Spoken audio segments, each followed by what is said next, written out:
I'm going to talk about what to do if your donkey has stopped and you really need to get going and they've decided, well, a siesta sounds much better. A lot of people get in this situation, they get worried, they get frustrated.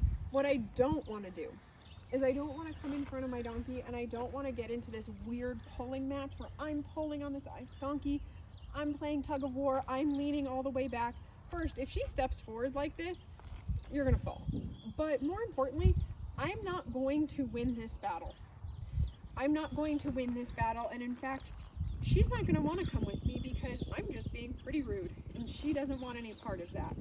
If your donkey is stuck and you're trying everything and you're calling to him, they're not listening, there's a couple of things we can do. She wants to be up here. She's like, no, I'm ready for adventure. But if your donkey isn't moving forward, thing to do is come next to him, and we're going to ask them to turn.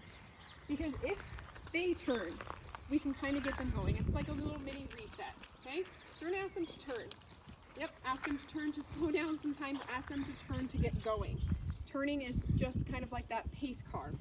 Also, when we ask them to turn, if I'm standing just back here, kind of past this shoulder, a little bit more into the rib cage, I've got that leverage to ask her head to come over. And if she's turning her head, it does pull her off balance on her feet. She has to move her feet. Once you've gotten their feet to move, you've won a little battle with them. You've already gotten them to move their feet. Once we kind of remind them you're not rooted into the dirt, we can keep going, they're usually far more amenable to keep going. If you have to do a little bit of a turn, that's fine. If they won't turn this way and you have to come to their other side and we have to ask them to turn this way, you can do that as well. And sometimes you might have to play this weird zigzag game. She knows this game. She says, okay, we'll just walk really weird. And if that's how we have to get them to go, that's how we have to get them to go. You just look a little silly, but you'll be moving forward. Once they remember how fun it is to be on this hike with you, it'll go a lot easier.